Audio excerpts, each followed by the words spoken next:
Hello, my name is Jingonelli, and today we are going to be joining an income tax class. But before we join the class, I would like to begin off with a simple prayer. I just pray to the Almighty that He wishes you what you best desire, and He also handles whatever situation you're going through. In Jesus' name, I've prayed. So, guys, with that, before we watch the video, make sure you subscribe to the channel in order to get notifications for other more classes that I'll be posting on the channel. If I have a simple recap, last time when we met, was it I don't know, Wednesday, we were looking at we introduced business income and we saw what is the composition of business. It can be a vocation, it can be an adventure, it can be a form of trade, it can be a profession, can be a vocation. But then, equally, we also looked at what are the composition of the different of incomes that are said to be composed of business income as per the Income Tax Act. We saw the list is not very long, like when we saw employment income. However, it is long in its context. And when you look at, you go back to, we had agreed to look at capital gains tax. And we said capital gains tax. We mainly look at that tax that arises on disposal of business assets. But those business assets must be non-depreciable. They must be non-depreciable. Okay. Non-depreciable is that they are not depreciable according to the gazettation or to the Gazette of the Income Tax Act. And slightly in defining the business income, we said any income derived by a person carrying on business and includes amount whether of revenue or capital nature. Whether of revenue or capital nature. Now, your revenue, most cases, what we always look at day-to-day business, which we saw, but the capital is where we drive the capital gains tax. Right, guys? So the capital nature is where we drive capital gains, and we said, guys, capital gains, I think I gave you slightly a hint on it, and I said it's where we're going to start from to understand what it is all about. It is that tax on disposal of business asset. Tax on disposal of business asset, but those business assets must be non-depreciable. The case here we have like land or building. Guys, even building are treated to be non-depreciable. We will see those that are commercial buildings, they are depreciable and they are given a IBD or IBA. But land and buildings are treated to be non-depreciable. So they all, when you sell it, either you can give it, you transfer it to someone else, you give it by way of gift. It could be, you could have done a redemption, provided it is a disposal. Any gain on disposing a business asset, guys, is what is treated as a capital gain. Now, on that capital gain, we subject it to the tax rate of 30% in Uganda, and that gives us capital gains tax. The point is, when do we say we have a gain? Or when do we say a capital gain arises? We said the capital gains tax arises on disposal of business assets that are non-depreciable. But when do we say we have a capital gain?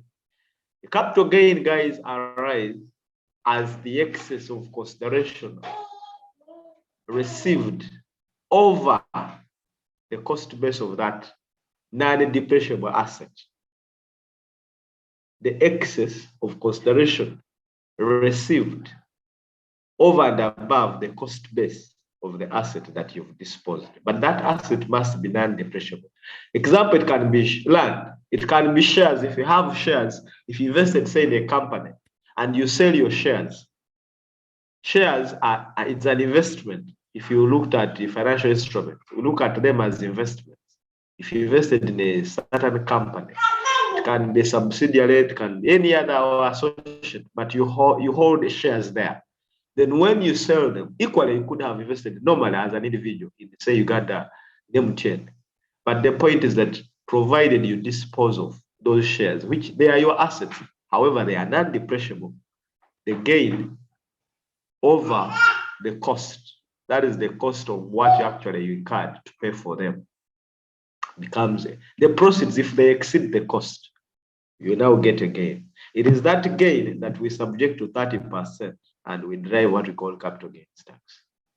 So you take note of the different examples of non-depreciable.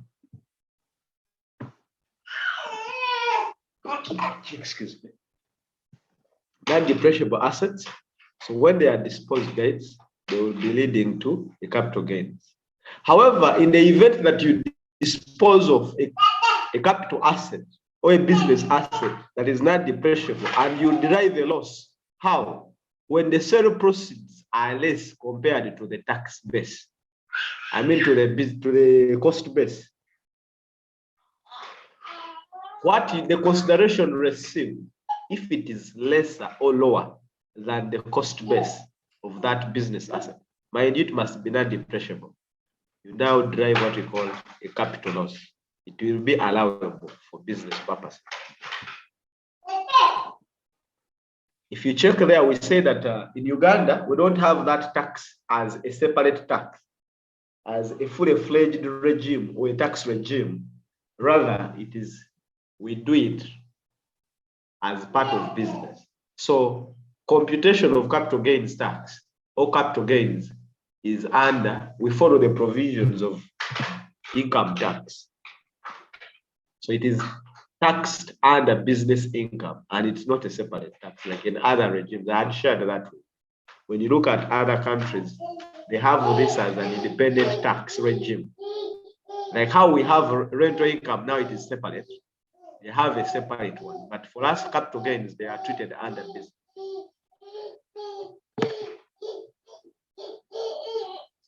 Right?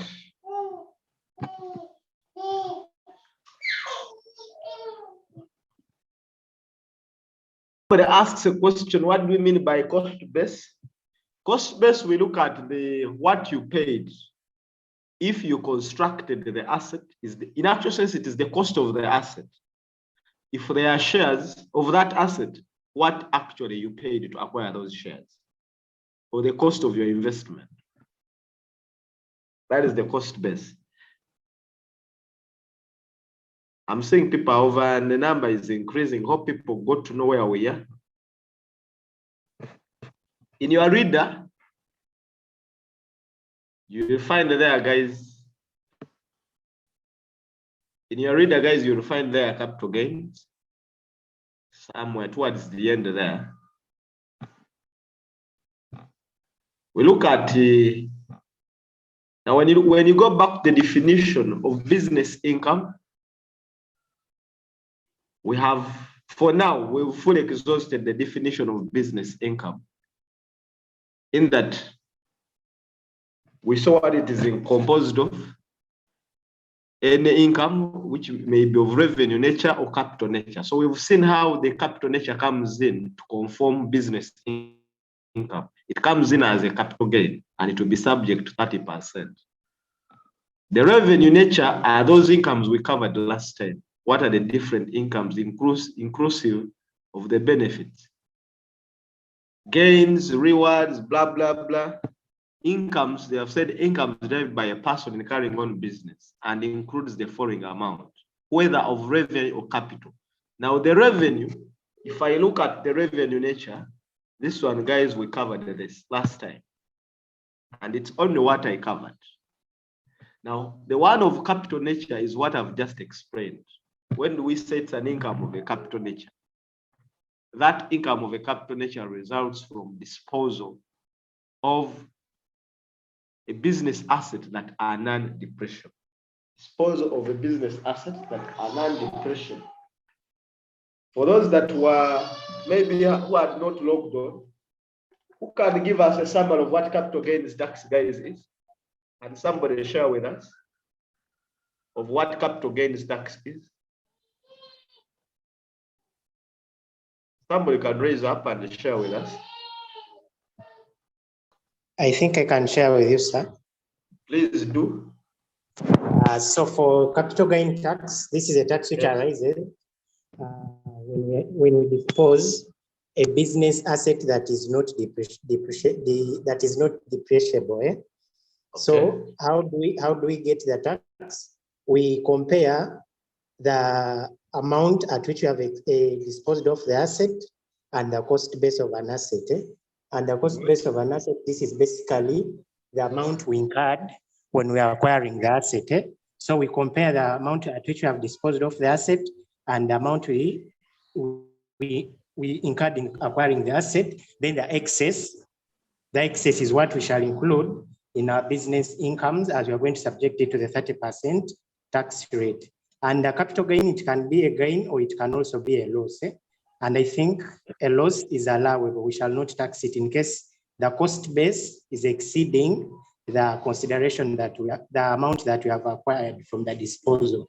Then again, when we have gotten a higher amount than what we use to acquire the asset, the excess is what we tax at. That we include in our business income when you are going to impose the 30% tax rate.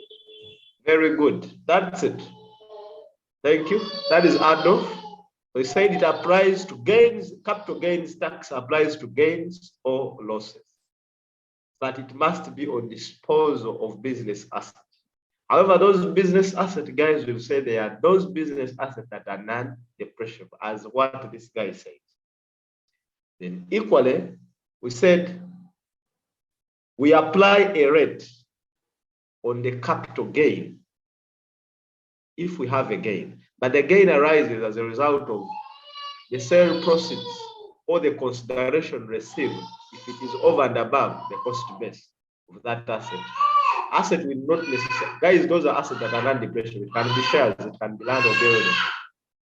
Then, if the cost base exceeds the sale proceeds or the consideration received, this leads to what we call a capital loss, and it's allowable. Right, guys? Now, that leads to the end of that simple statement you see there, that business income means any income derived by a person in carrying on business and includes the following amount, whether revenue or capital. The revenue component of it we finished last time. So today we've looked at that, the capital component of that income.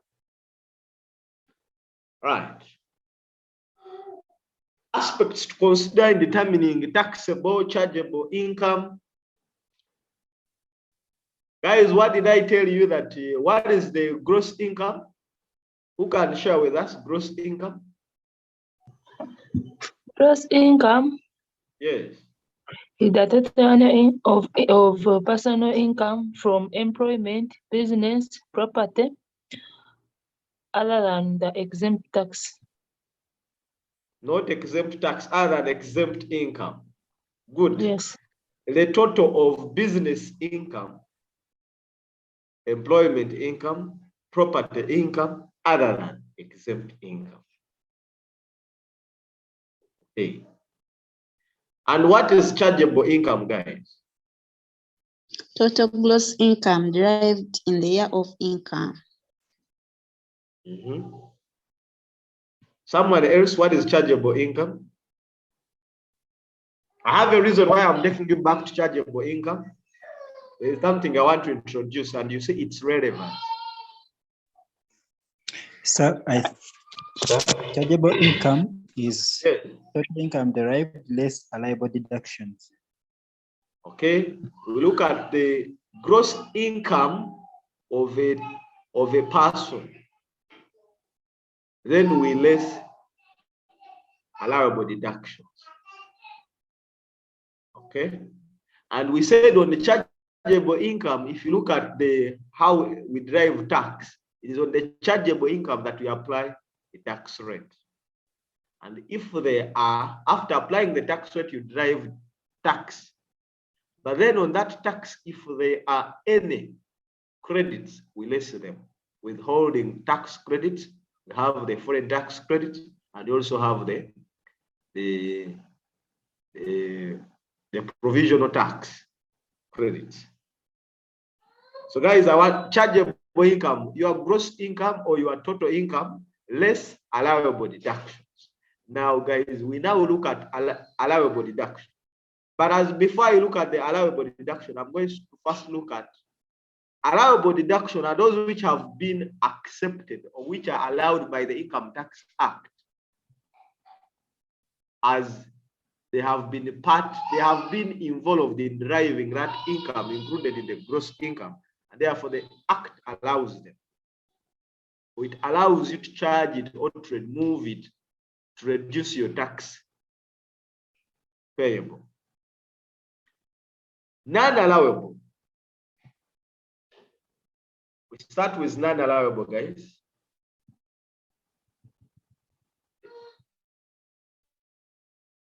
Why we need to understand this, they are going to be part of our computations. And then after that, however, there are a few amendments here which your reader never had. I hope you have your reader. There are around two amendments that he had not captured, but then later I captured them. Now, guys, non-allowable deduction. When you look at they are covered in section 22, subsection 2.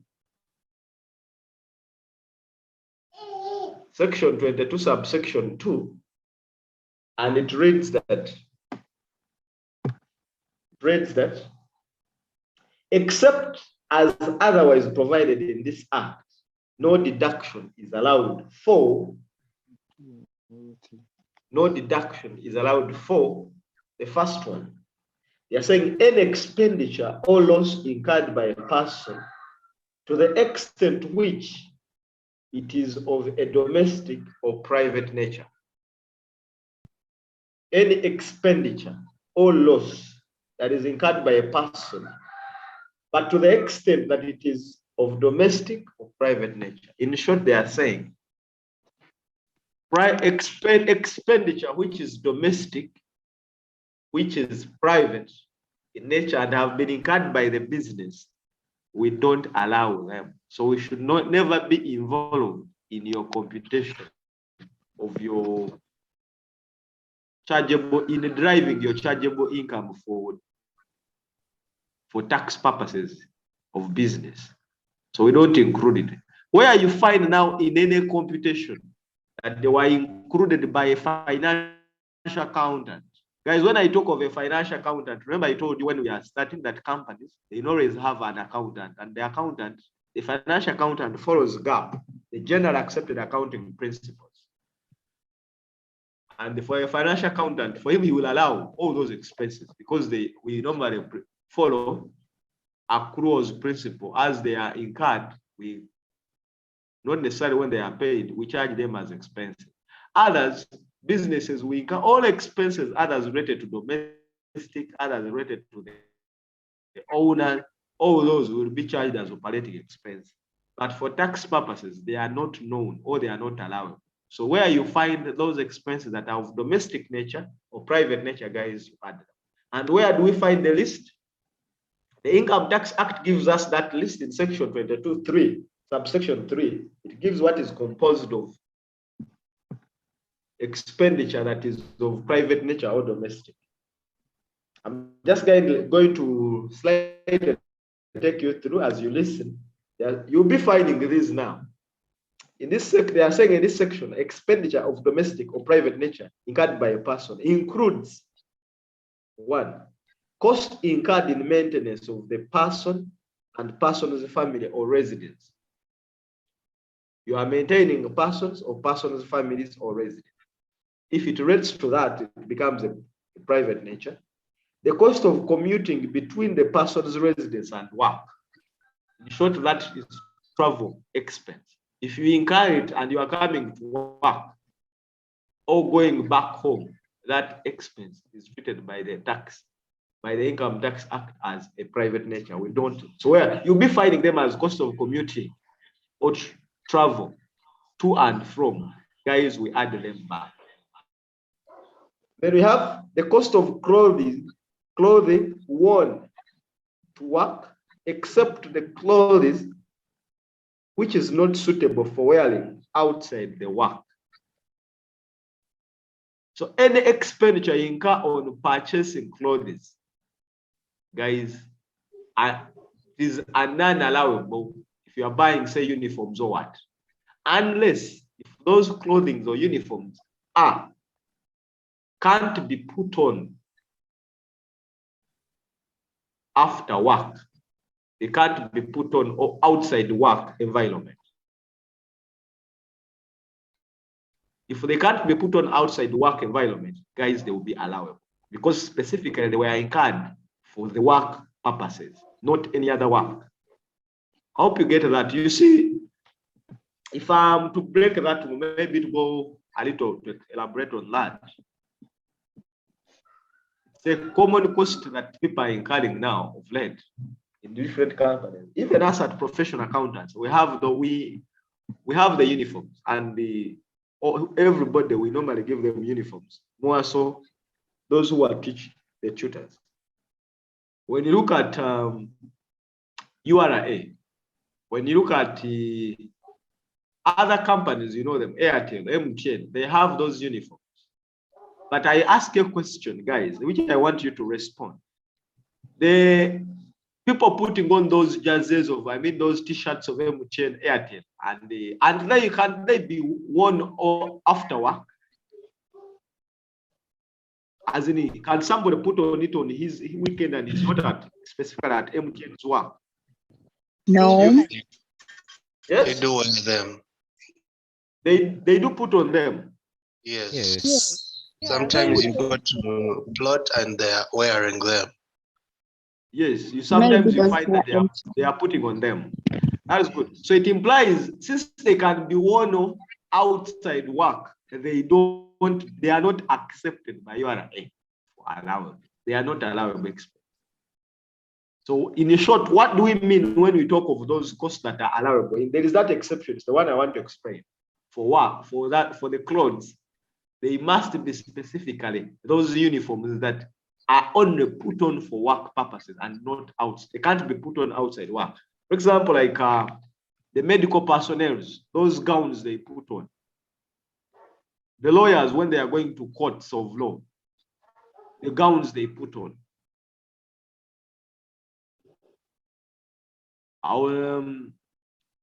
When you look at the mechanics, companies that are involved with mechanics, those overloads they put on.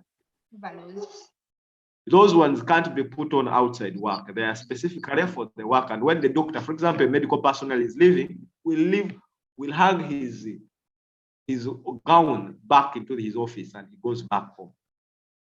Now, those are the ones that are allowable by URA. Right. Then the other one that is not, guys, I'm explaining that point of private expenditure that is of private nature, and we looked at it is guided in section 22, subsection 3. Another component, we look at the cost of education of a Excuse me, sir. Yes. What if now I get a job in a certain company and that company has got a uniform, and then on appointment they told me on my first salary they will be deducting the money for the uniforms from my salary. It means now I can claim for that money. If they charged it to you as an expense, yes, and you can claim because it's not acceptable. It's the company incurring it to you. It's not a benefit. You can claim. It's the company should incur, but however, it's not allowable. You can, if you can prove to them. Next one, guys, we are saying the cost of education of a person not directly relevant to the person's employment or business, and the cost of education leading to a degree whether or not it is directly relevant to a person's employment or business. I hope you understand that statement. Sir, pardon, a little.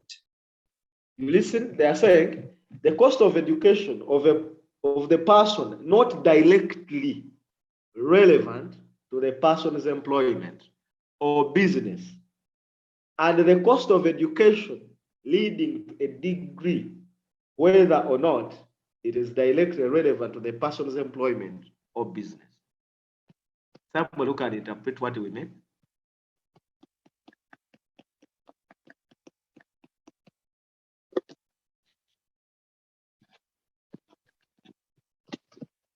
Okay, let me share with you what we are cost of education. It's a common one you're going to be finding, guys. Now, cost of education is that if you are sponsored by your business, you are working for a given company, like those big firms, they sponsor people for ACCA, CPA, etc. We receive some of those guys and they are giving sponsorship. The point is, what they are sponsoring you for education, is it related to the business? Is it beneficial to the business? That is the first test. There are two tests we do here. Yes or no. If it is related to the business, it's acceptable. But if it's not related to the business, if it's not going to benefit the business, it is non-allowable. That is one test. The second test that they will do, that sponsorship or that cost that the business has incurred for education on someone should not result into award of a degree. I hope you now get it. It should not result into award of a degree. A degree, any form of a degree, it can be a bachelor's degree, it can be a master's degree, it can be a PhD, but it should not result into award of a degree. It implies if it's a diploma, it can pass, provided it is related to the business. If it's a professional course and it is to make you better to their employees, for example, like CPA or SCCA, and these people are to become better in doing their work, or if you are like in the chartered, those Institute of Chartered Management Accountants like CIMA, or those who are in the SIPs, it is okay. Those are professional courses and they are related to your job, but not a degree. And if it is not related to your business, assuming they are sponsoring for a professional course, you are a lawyer and then you are here employed as an accountant. Guys, that one is not accepted. If it's a short course and it's for a lawyer, but not, you are employed as an accountant.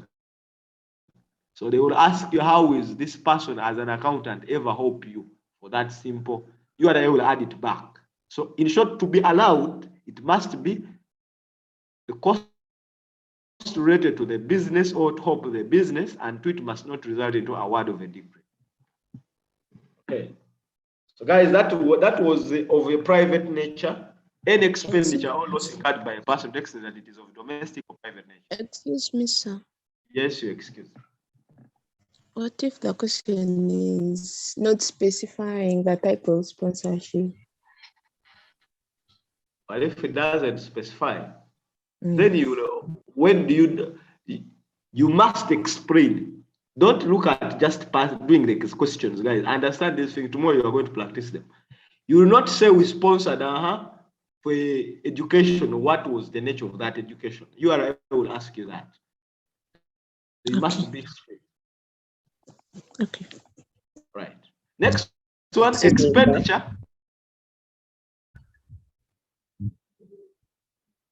I can't hear you. I'm sorry to take you back. Yes.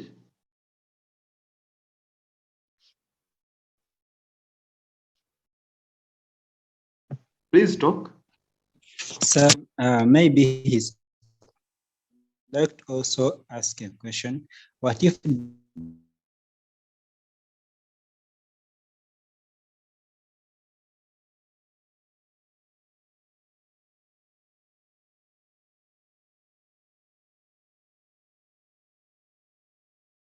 education? We don't allow them.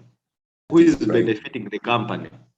Whoever is benefiting the company is the person working for the company, and they are sponsoring you to be better, to drive and work for the company. Your kids will not go, are not assured that they will work for the company. So those all were added back. Thank you. Okay. Next one, expenditure or loss of capital nature and any amount included in the cost base of an asset. Guys, those are capital expenditure. Now, capital expenditure, guys, we are going to find tomorrow. It has a long list. We are going to look at it in details. But some of those, any capital expenditure that is of any expenditure that is of a capital nature, guys, we will add it back. What happens here? There are around 3 that they will be allowing for you, which you are going to see. Wear and tear. They allow wear and tear. So in short, we buy a non-current asset like a motor vehicle, like etc., like computer, etc. The cost you've incurred to buy the computer is not allowed, or the purchase cost, or if you are developing, or if you expand, or if you do an overhaul of the engine, those costs are not going to be allowed, and they are not allowable expenses. But what they allow, we are going to look at when we go to the allowables. It is what they allow is now the wear and tear or depreciation. But depreciation computed in line with the tax laws following those classes. So wear and tear is what is allowable. That is 1. 2, equally, they will also allow any capital nature which is below 1 million. It's allowable.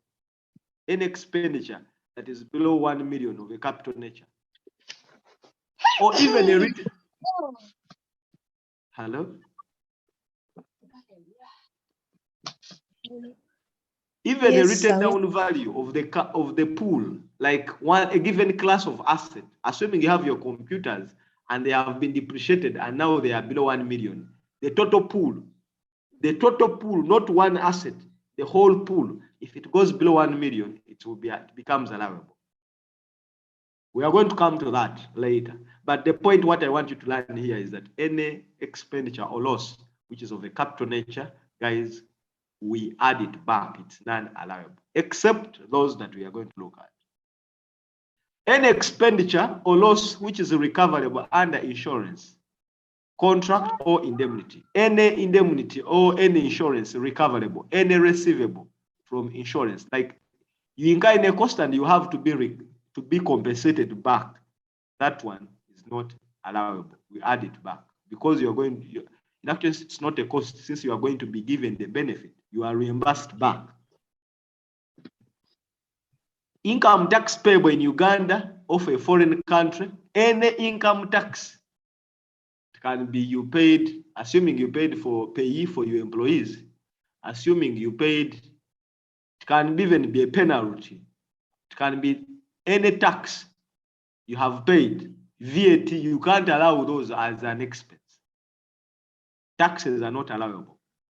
So if you found anybody passed and charged any tax incurred and charged it as an operating expense, you add it back. They are non-allowable. Guys, I'm going slow on these things. Why? They are going to be part and parcel of our computations in our 18 hours. So please ensure you, in your free time, you go back in that list, you try to understand those or you get them. 2, the other one, we have any income carried to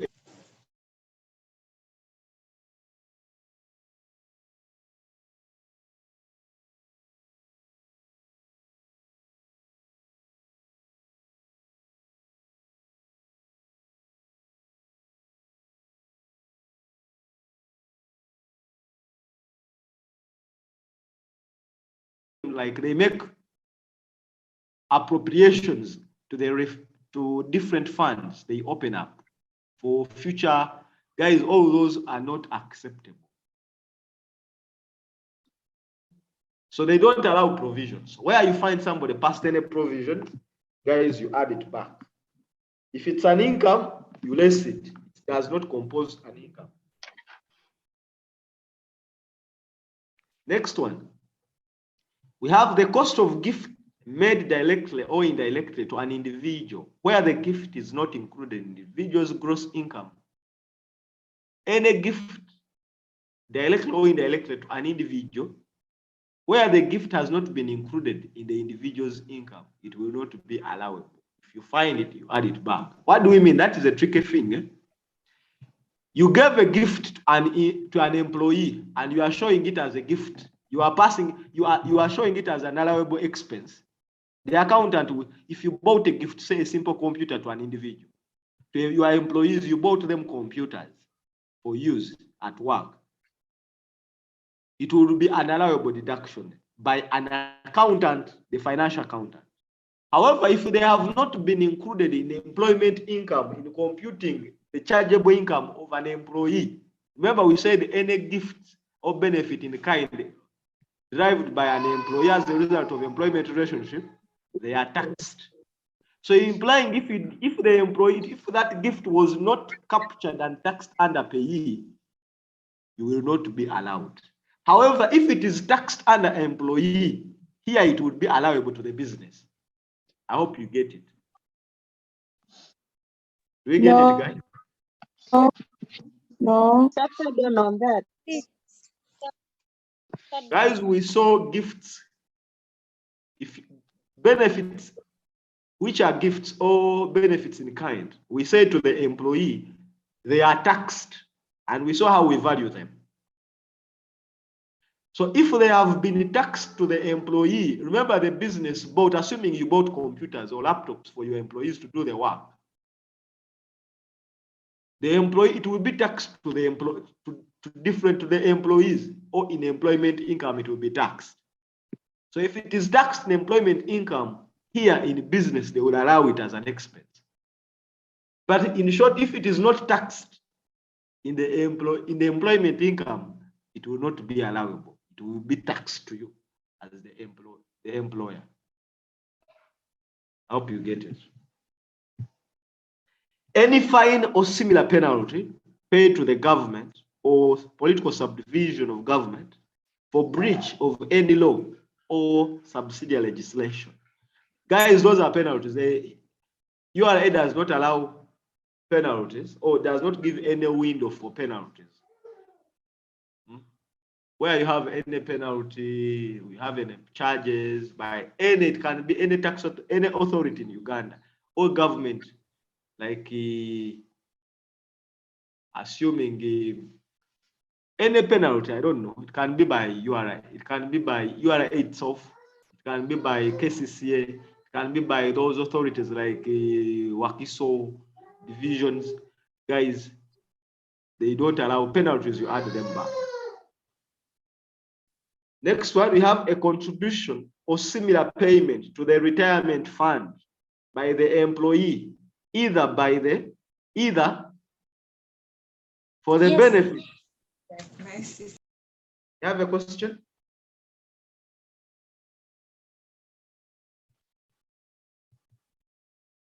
A contribution or similar payment to a retirement fund by the employee, either for the benefit of the employee or for the benefit of any person.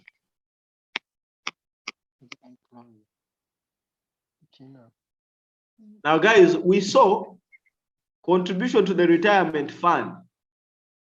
The employers, this is another tricky one. It creates debate. That one and the one we saw up.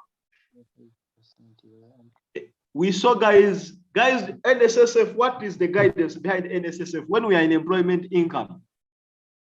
Who can share with us? While we are in employment income, what did we say? How do we go by retirement, contribution to retirement fund? The example is NSSF contribution here.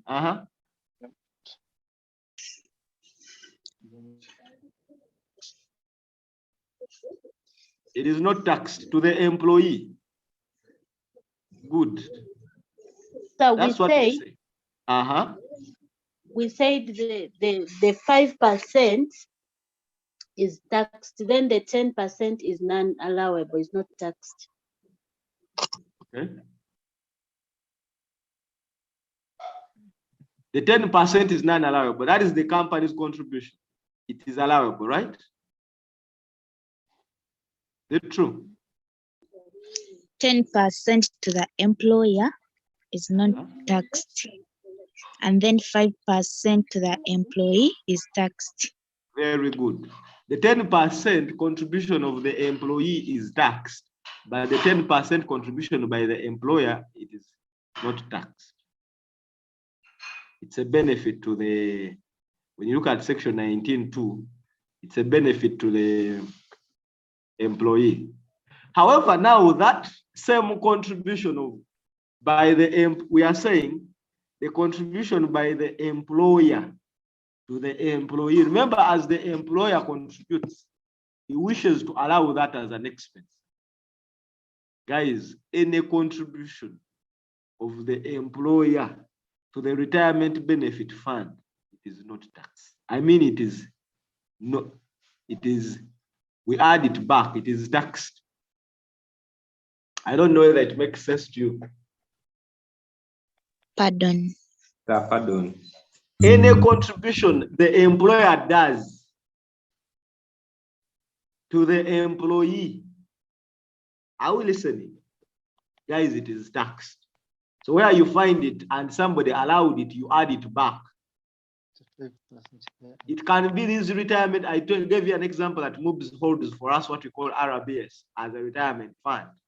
It can be NSSF. Guys, any contribution the employer makes to the employee, it is taxed to the employer. So in short, we add it back. The understanding that it's a little tricky and funny, it's that it's so short, it involves a lot of injustice to the employer, but it is. That's how it is done. The Act says that. When you look at the reasoning behind that, the recipient,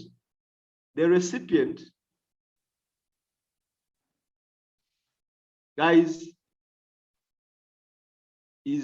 is not taxed, but the one paying is taxed.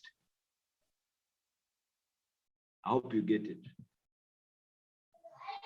Next one, we have a premium or similar payment made to a person carrying on life insurance.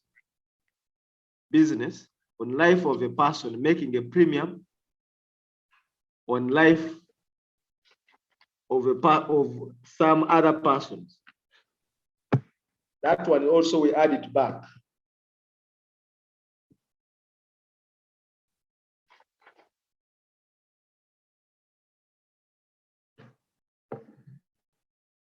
All right. Insurance premium, guys. Life insurance. If you find it, guys, you add it back. It is taxed. However, you saw that in the case of the employee, it's allowable. I hope we saw that. The amount of pension paid by any person, amount of pension paid by any person. Now here they have come to pension, guys, add it back. They are being clear. The amount of pension is somewhere where it is in the Act. I don't know where it is exactly. It is there. You will find it. It is taxed. Now, the other one, we have any alimony or allowance. Alimony is equal like allowance paid under judicial order or written agreement of separation. Now, you and the assuming me and my wife, we are legally married, and then maybe we have issues, and when we get issues, then we go into maybe either me or the wife. It's either we go into courts of law, and whoever is going against the other person, so they will any compensation that you pay to your partner as an allowance because the court has decided. Guys, if the business paid it, it is not allowable. We add it back.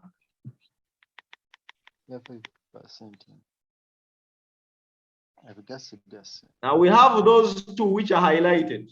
Those two which are highlighted, guys, are not in your reader, but give them attention for your understanding. They are new ones. They were added, so they are amended. Excuse me, sir. Yes. Excuse me, sir. Yes, yes. So to take you back about the alimony. Now, for this case, if is it that the company is done paying for its employees alimony, or is the employee paying for himself, and then do we see it under employment income or business income? Because it's like there are two different scenarios. Thank you.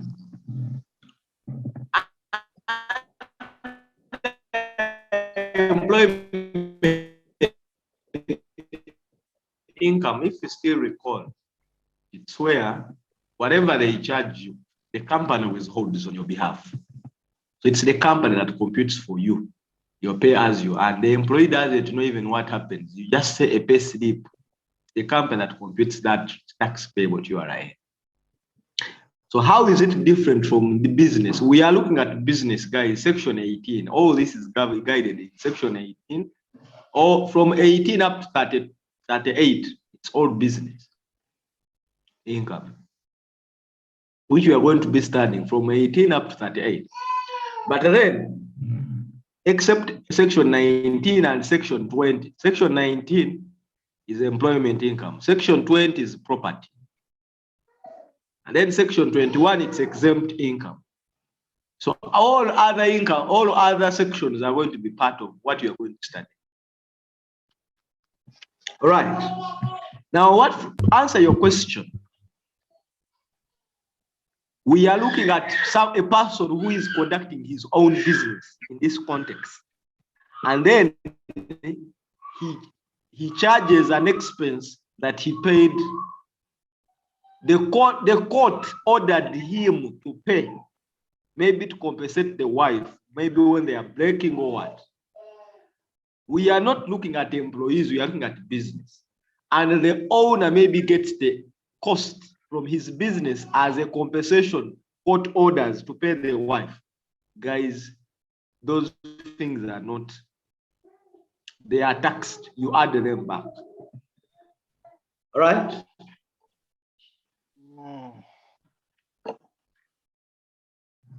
We look at those two expenditures which were added, and you should also get to know the reason why they were added for your learning purposes, even for your learning business practice in the future.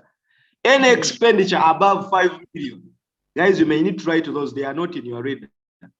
Any expenditure above 5 million shillings in one transaction on goods and services from the supplier, from a supplier who does not have a taxpayer identification number, is taxed, you add it back. Who can explain to us what that means?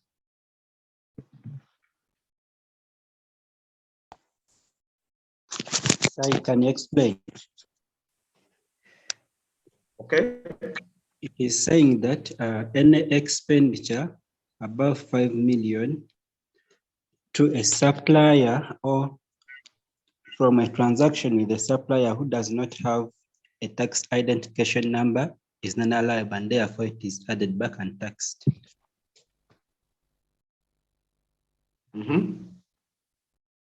I can't hear you. I can't hear you. Please repeat. Okay. But let me just try to explain with an example. Yes. Assuming Mobs is registered for 14 and comes and purchases goods or services from me who is not registered for 14. Those goods are worth 5 million and above. It means when we are we have to add those goods back because me, I'm not registered. Very good. I like your answer. However, I will only change one thing from your statement. Guys, this is low. They are saying not 5 million and above. They are saying above 5 million. So if it is 5 million and below, it will be allowable. But if it is in one transaction and is above 5 million, any excess of 5 million, it will be added back, provided the person who is supplying you the goods has no tax identification number or has no TIN. In short, is not a registered taxpayer or supplier. Why the reason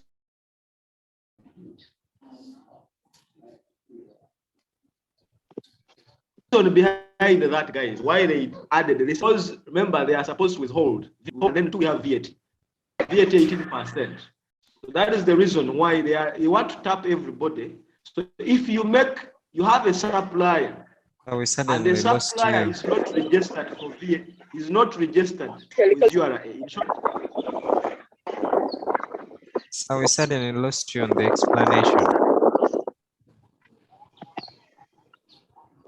The supplier has not in, provided the goods is not charged that as an expense. It's a new one. So please you add back only the excess, like not the whole amount. Yes, not the whole amount. So you can only allow 5 million. Okay. Excuse me, sir, please come on. You are saying that we tax the excess or we tax the whole figure. Let's say 7 million in one transaction and the supplier is not registered or don't have a TIN.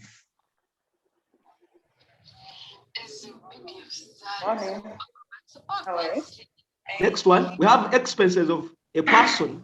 So in short, guys, what they are telling, that adjustment they brought, all that amendment, is that you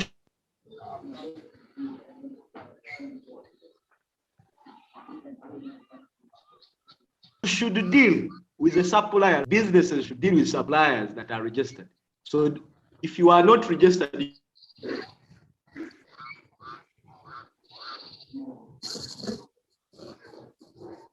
you should force your supplier. You first tell them, first register for tax.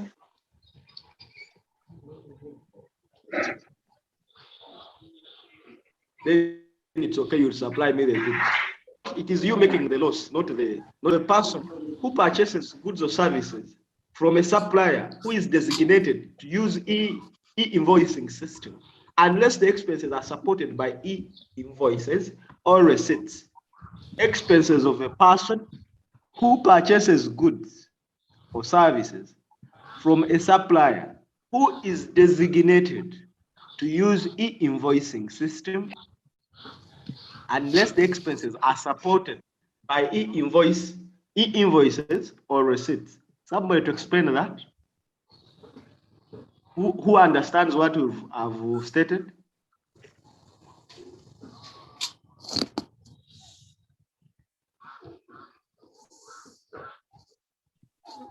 Let me try to explain. Yes, you go ahead. Okay, like recently URA introduced invoicing, e-freeze, under e-freeze system, and now, yes, like when they are filing these taxes, they use e-system. Now, if you purchase goods from a supplier who is also filing using the e-system, that is the e-freeze, and you're also using the e-system, therefore it's a non-allowable. I don't know whether I've explained it well.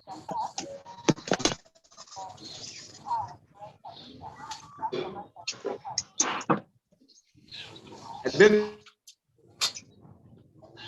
your pardon there. I'm trying to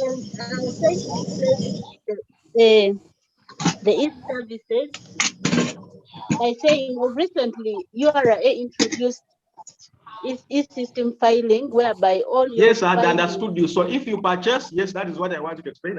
Oh, if you purchase your goods and services from a supplier who is also using the e-system, yes,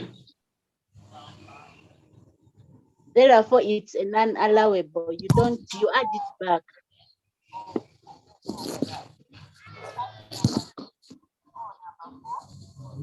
You have explained for me something well, but there is something you are messing up. Expenses of a person who purchases goods or services from a supplier who is designated to use invoicing system. Unless there is that, unless, please understand that most, unless the expenses are supported by e-invoicing or receipts. What we are meaning, you are doing, from what you explain, and exactly that is it, but you are messing up slightly as you are concluding. The most important one, you are messing it up. When you look at currently, URA introduced what we call the e-invoice system, which we call IFRIS. That is the electronic invoicing.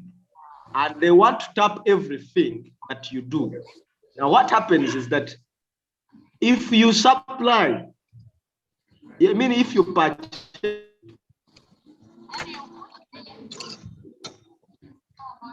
goods or obtain services from a supplier who is allowed to use e-invoicing or who is registered or e-system.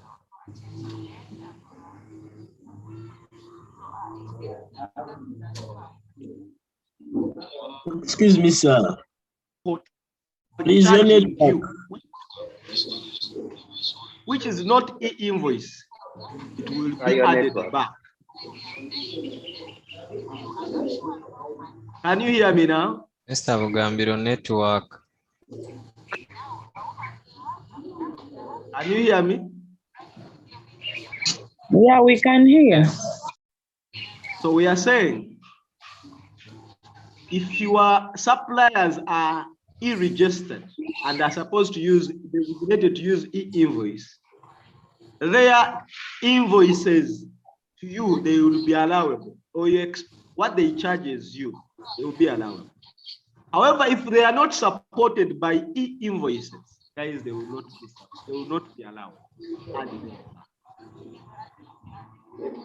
It's a request also to ensure URA can track everything. So in short, it is almost related to the one app.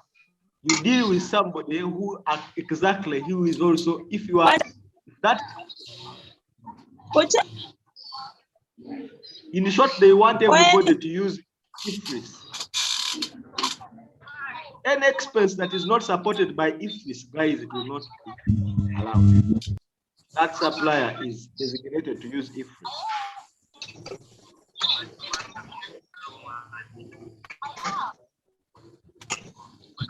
Right. Excuse me, sir. Yes. What about for the case of depreciation and advance payments? Depreciation, eh? And advance payments, do they still be under non-allowable? Okay. Now, when you look at depreciation, it's a big one you're going to study. The big one you're going to meet under capital allowable deductions.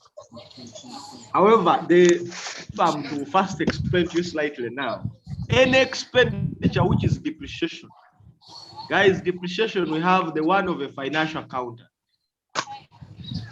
The one of a financial accountant, which you know how we compute it from your accounting principles. We add it back. It is not allowable for tax purposes. What is allowable for tax purposes is wear and tear, or depreciation, which is computed following the tax principles, is the one that is allowable in class 1, 2, and 3.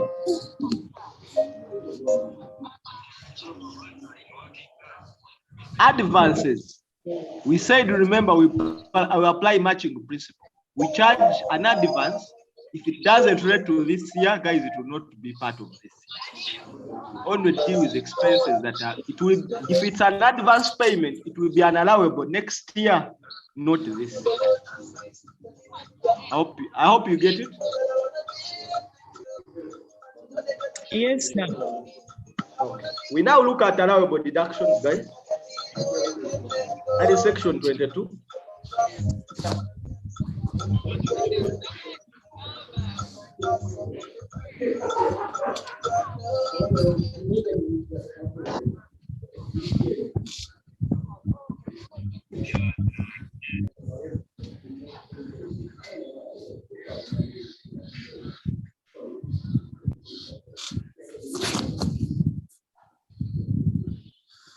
Section non-allowable deductions, we are done. I've told you you need to see section 22, or you will read exactly what you have in your read that has been got from section 22. Since I have a question. We add them back. Then non-allowable deductions, those are the ones that we allow as per section 22, subsection 1, which are equal in your read. Yes, my boss, you have a question. Since I am sort of taking back my the payment expenditure. Where? For the community. Can't hear you.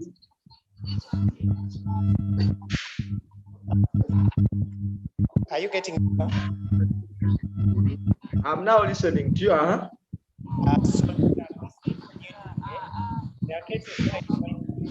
You are a little down, eh? Please, can you adjust your volume? I'm saying. Yes. There are cases where you know that the employee provides transport to the employees. They provide transport to the employee from one to home. Maybe it's the van cost, maybe the transport. Okay. It's not allowed. Guys, transport, commute to work and out of work. Whether you are giving it to employees, it will not be. It is not allowable as per the act. That's what it says. Okay. However, if it is transport or travel, and these employees are going to do company work like in the field, that is allowable. And even we saw it is allowable, even the other side. So they are going to do the work. Like people are traveling, say they are auditors, and they are going to audit a company. Maybe the company is located in Mbarara, and they are moving from here to go and do the work. That cost is allowed, but not day to day. Like I come to MUBS to teach, and every day to come to MUBS to teach, and then MUBS incurs an expense to me, and it charges it as an allowable. That one is not allowed. I hope you get it. Excuse me, sir. Yes. How about in a situation where a company or a firm incurs different expenses, like on transport for different workers? Is it allowable or non-allowable? For example, for you as a MUBS staff, you're paid maybe 200,000 at the end of the month. The principal is paid 500. Other lecturers, like each one has different expenses. Is it an allowable or unallowable? For what? Expenses for what?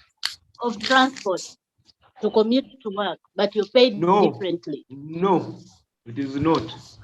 Provided, guys, the act says clear.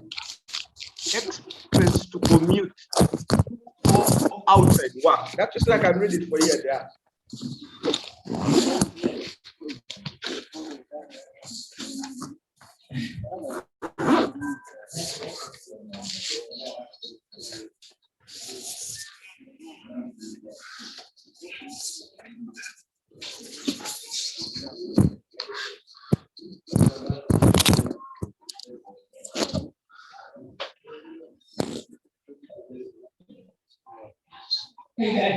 Guys, it goes to, are we listening? It goes to the first one, section 22, section 2. Except as otherwise provided in this act, no deduction is allowed for 1, an expenditure or loss incurred by a person to the extent to which it is of a domestic or private nature. So in short, that expenditure is of a private nature. That is how it is interpreted. And private nature is guided by subsection 3 of section 22. They are saying, in this section, expenditure of domestic or private nature incurred by a person includes 1, the cost or incurred in maintenance of person or person's family or resident, the cost of commuting between the person's residence and park. Guys, it's not allowable. You add it to that. Very easy, just don't waste your time to reason a lot. Guys, we look at allowable deductions. I want to finish these allowable deductions. Now, these allowable deductions, what I want you to note, we have those that are specific and those that are general. We have those that are specific and those that are general. Today I'm going to cover those that are general, and then when we meet, we look at specific. Those that are specific, they are detailed, they are a lot. You need to understand them. Some of the examples there, we have meals, interest, bad debts, repairs of minor capex or minor capital expenditure. We are going to see those later on what the act guides. So we now look at those that are general. That is from section 22 to 38. Now, section 2, section 22, subsection 1. If I take you back to your reader, which you have.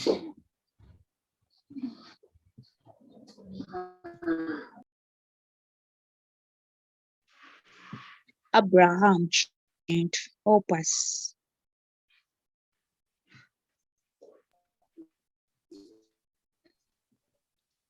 Okay. Allowable deductions. Here you are.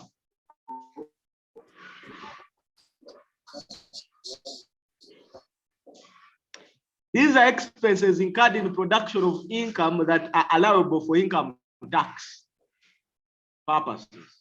And the general principle behind that can be a question for you. What are the principles that are supposed to be considered to be for an expense to be allowable? One, the expenditure always must be revenue in nature and not capital. Whatever the expenses you are incurring should be of revenue and not capital. We are going to see when do we allow capital. Remember I told you if it's an expenditure of below 1 million, that one we allow. It's allowed. Or if you depreciate the whole asset and its pool, what is the written down value or the net book value is below 1 million, it is still allowable. The expenditure always must be revenue in nature and not capital. It should not be a non-current asset. It should be of a revenue. Revenue, I explained that in your class. We say those are for day-to-day operations of the business or running the business, and those that are incurred in maintenance and repair of non-current assets.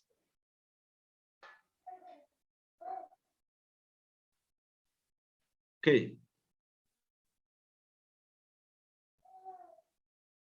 The expenditure always must have been by a person, during the year of income. It should be incurred for that year of income. So if it is not related to this year, it will be allowable next year if it is a prepayment. Somebody was asking. The expenditure always directly relates to the income included in gross income of the year of income. It should be, we do in short, that is matching principle. Matching principle, if you recall, we said incomes earned in a specific accounting period should be matched with all expenses incurred in driving that income. So the incomes you have included in your gross income, we now ask ourselves, what are the expenses the business incurred to include, to have that income for that year? Those are the general expenses that we allow.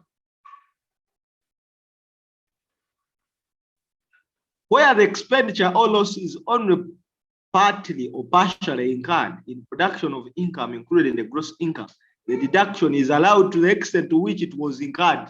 So in short, we only allow to the extent that it is partial contribute to that gross income for that year of income. The general guidance, section 22 of the Income Tax Act, they are saying that gives the general rule of allowing a deduction for the purposes of ascertaining the chargeable income of a person. So the objective of why we have the allowable deduction is to determine, to ascertain the chargeable income where I started from today. And if you recall, when the first class I started with, I showed you the basis of deriving tax. We looked at income, and then how we charge tax.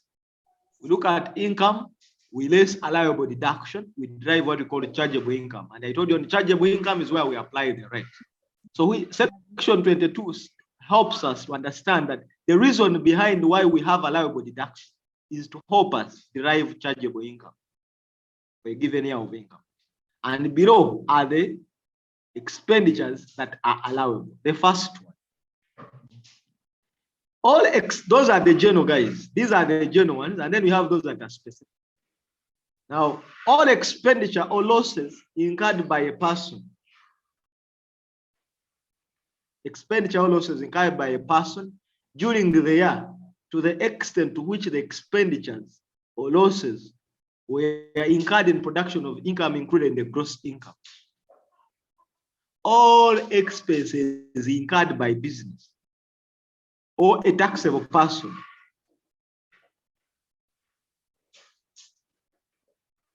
and those expenses or losses were in the process of you raising income that is included in gross income, they will all be allowable as operating expenses. That is the general. Then subsection B of section 21(1). But you are so fast. I'm so fast? Yeah, you are Okay. so fast. Can you repeat that?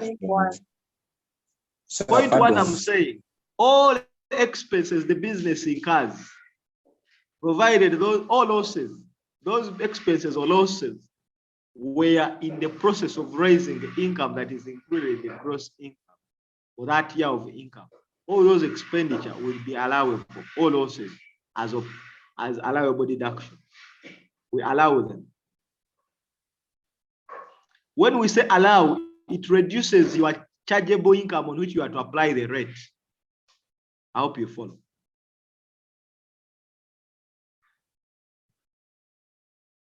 Yeah, thank you. You're welcome. Next one we have the amount of any loss on disposal of assets incurred by a person on disposal of a business asset during the year, whether or not the asset was revenue or capital.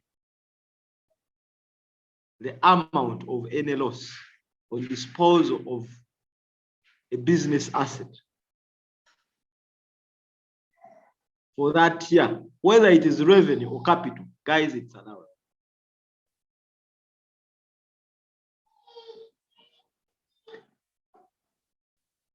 You still recall when we talked of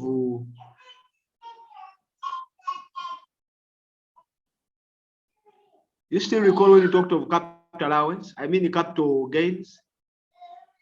And we said capital loss is allowable, capital gain is taxed. So any expenditure incurred on disposal of a business asset or any loss, if you made the loss, we have what you call, if you dispose, guys, a business asset, we have what we call a balance charge, and we also have what we call a balance allowance. A balance allowance is allowable. That's when you make a loss. How do you get a balance allowance? Let me explain this slightly here.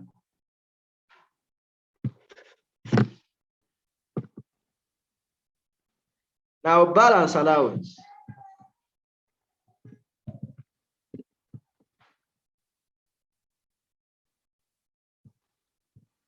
Assume we have class 1. We have class 2.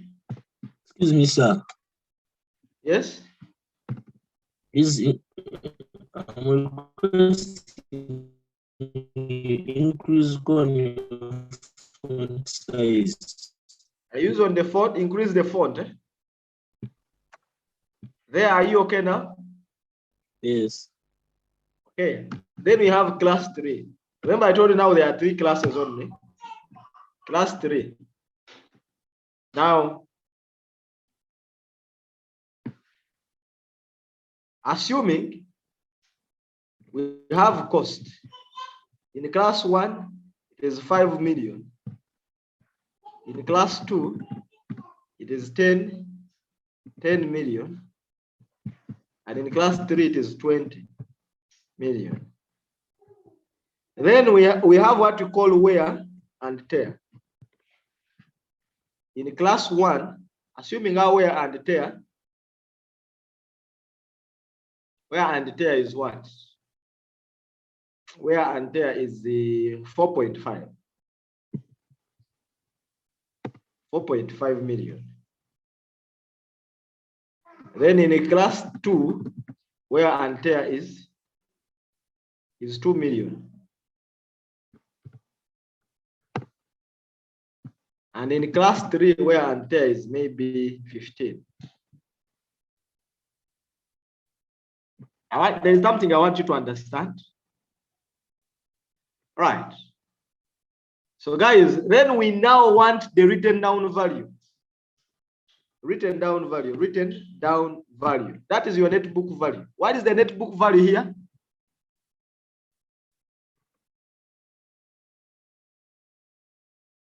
$500. 0.5. And what is the net book value here? 8 million. And then here it is 5 million. Right. Now we are saying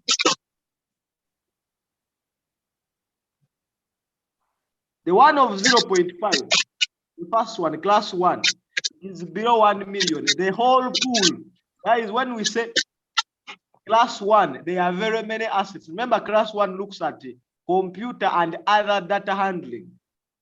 You have it in your schedule. We have computer and other data handling equipment. Data handling, we have like those of like, you have like those of point of sale machines that keep data. You can even somebody can talk of like what else? What are those data handling equipments that you know?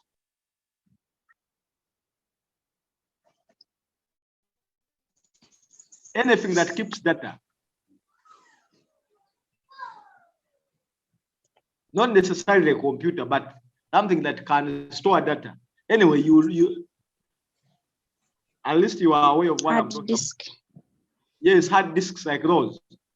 Now, all those are in class 1. However, they must be in position to perform. Now, when you look at that class 1, after raising the wear and tear, 4.5, we remain with 0.5. 0.5 is below 1 million. The whole of this is going to be an allowable deduction. This is going to be allowable. However, then I now come up with this. Assuming class 2, which is 8, we now sell it. If you dispose it at 12 million, we have a profit or a gain. Do you have a gain or a loss? A gain. A gain of 4 million. Now that gain is what we call a balance allowance. No, not a balance allowance, a balance charge. What we call a balance charge, it will be taxed. It will be included in your computation of your business income to drive chargeable income. The gain on disposal of a business asset. Then, assuming here, we have the written down as 5 million, and we dispose, if we are disposing, we dispose it at 3. We have a gain or a loss. Yes? Balance allowance. We have a loss. That loss is allowed as an operating expense. It's allowed as an expense for tax purposes. We call it a balance allowance. So that is what I wanted to explain. They are saying amount of any loss or disposal of the asset incurred by a person or disposal of a business asset during the year whether or not the asset was revenue or capital, is allowed.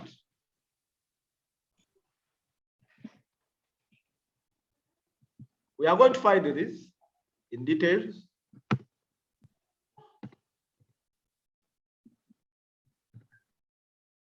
Next one.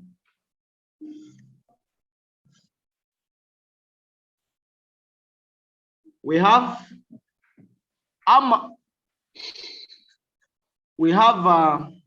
in case of rental income, 20% of the rental income as an expenditure or loss incurred by an individual in production of such income. Before, guys, it was allowable for business, 20%. They used to allow a flat rate of 20%. That thing has been repealed. Guys, this thing is repealed. Repealed.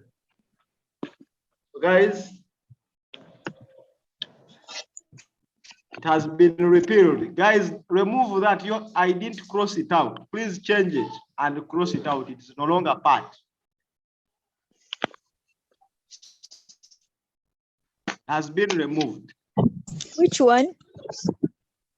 You see that C, in the case of rental income, if you had a rental business, like you are dealing in rentals, they used to allow 20% as a flat rate, but now it is no longer allowable. It has been repealed. It's removed. You cross it out in your reader.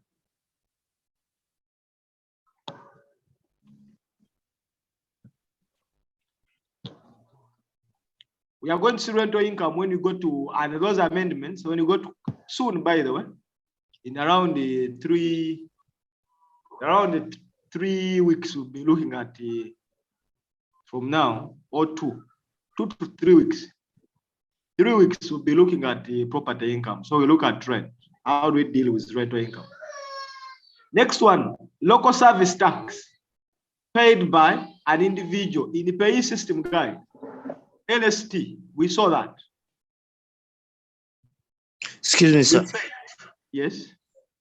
Sir, I have a question here. Which tax act are you going to use in the examination? Is it the old one or the amended one? We use the amended one. The law, the date comes in on the date starts to apply, 1st July, which is today, sir. Yeah. Yes, today. 30%? Today. We no longer use 30%. Are we going to use? Are we using 30%? For which one? Guys, we continue to use that. Business rate is still 30%. Okay. But I'm saying what this guy is asking, those things that have been removed or added, are they going to be part of our computations, or are they going to be tested to you? Yes, they will be tested to you, and they will be part of your computation.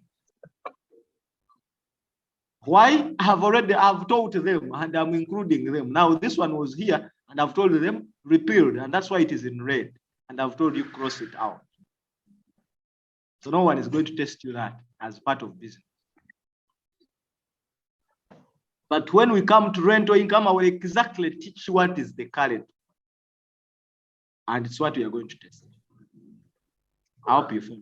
Have I answered you? Somehow. Good. Somehow at least. Guys, we look at LST, local service tax, paid by an individual.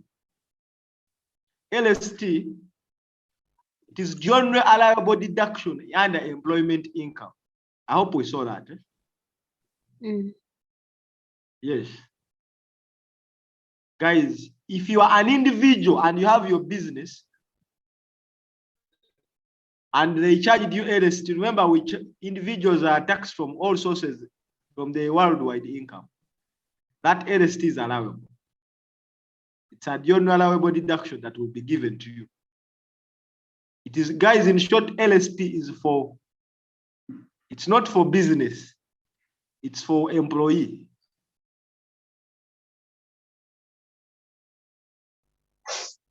The act puts it here, but it's for employee. It's for employment income. So under employment income, after getting your gross income, if there is anywhere LST, you allow it. And that LST is normally 100,000. per year, it's 100,000, and 100,000 is paid local authorities like KCCA, like Wakiso district, like Jinja district. You don't pay to URA, it's paid to local district. However, it is normally paid in 4 months, from July, August, September, and October. And what happens, normally companies charge it once, or others, they charge half of it. So for those who are working, if you check it between July and October, there is a month they are going to pay you less than what you always receive. They have removed LST.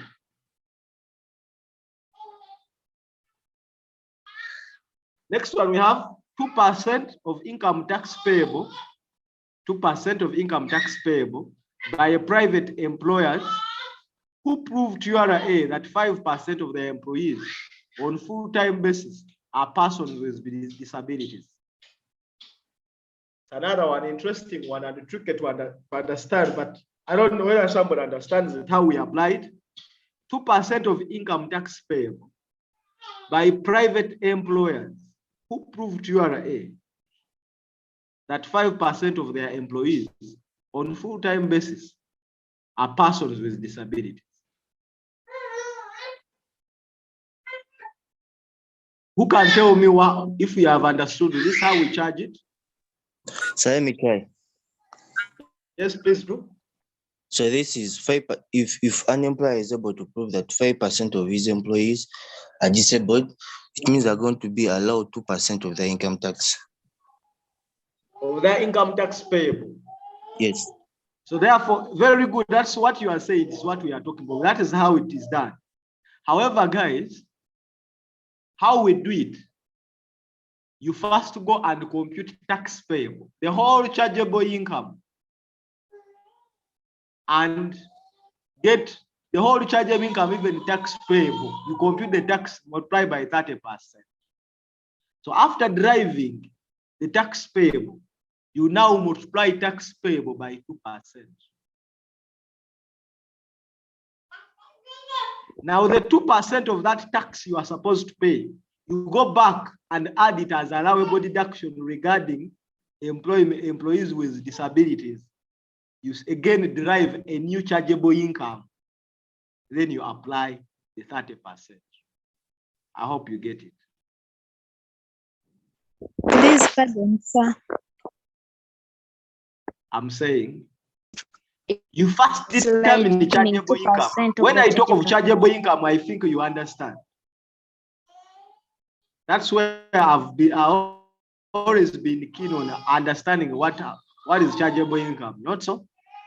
So you first get your chargeable income and determine the tax payable.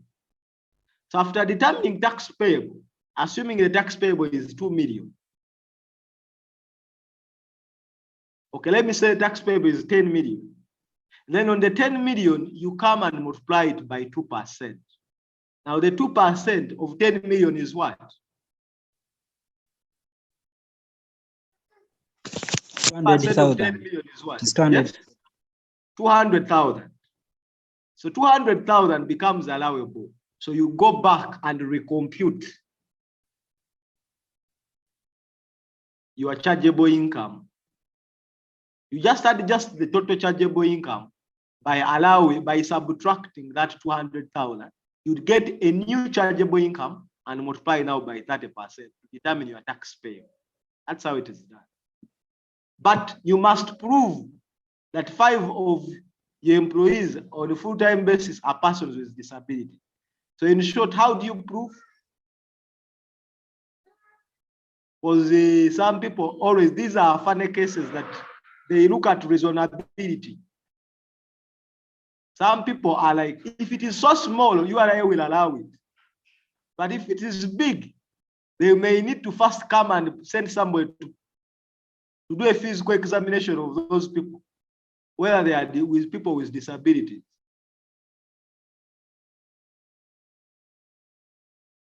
The objective of that is equal employment opportunity for all. All right. Now, after that, guys, we are now supposed to look at the specific allowable deduction. We have meals, refreshments, refreshments.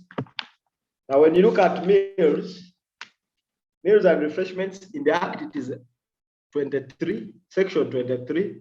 Bad debts, it is section 24. Interest, it is section 25. Then when you look at repairs and minor expenditure, it is 26. Depreciable assets, it's 27. We are going to study all those up to section 38. Now, that's why I'm going to stop here. So when we meet next, I will be dealing with the specific items which are allowable. And once I think the next class I should finish these specific ones.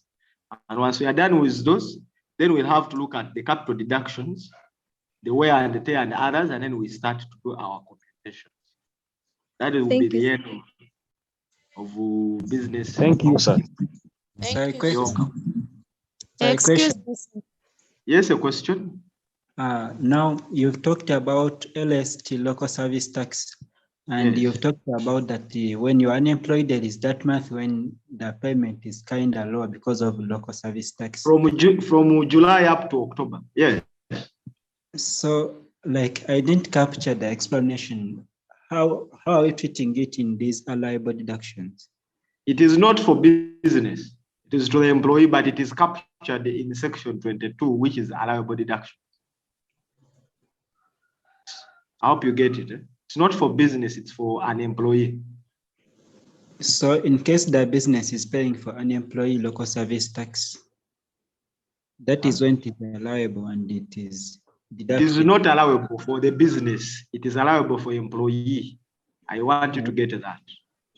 Therefore, what we do, when the business, what it should do, before it pays, during July and October, it should subtract 100,000 and it pays it to you, NSS, to KCCA, or maybe whichever local service government, like you are, NSS, KCCA, or maybe Wakiso, etc. Local government. However, the Act says it should be paid to the local government where that employee resides. That is what is interesting. Like I stay in Mukono. Now MUBs should pay, like we have started July, they should pay to the local government of Mukono where I reside, not KCCA. But what is interesting is that the majority of the companies, they pay directly to KCCA. They don't have the issues of looking for where does this employee stay, where does this one stay, where does this one come from, and pay their locals. They just add all once, they pay to KCCA. And KCCA is just okay to receive all that money. But they should be going to separate local government. Like mine should be going to Mukono, but it also goes to KCCA. So that is added back on, it is an allowable on the business income tax. It is not allowable to the business, but it's allowable to the employee only. So that is what causes my salary to reduce in case it is paid at once. Yes, it will reduce by around 100,000. All right, thank you. Excuse me, sir. Yes. I have some issue on the loss on disposal of assets. Yes. Yeah, you said under capital gain that the gain should be on non-depreciable assets. Does that also apply on loss on disposal of assets? Okay, thank you.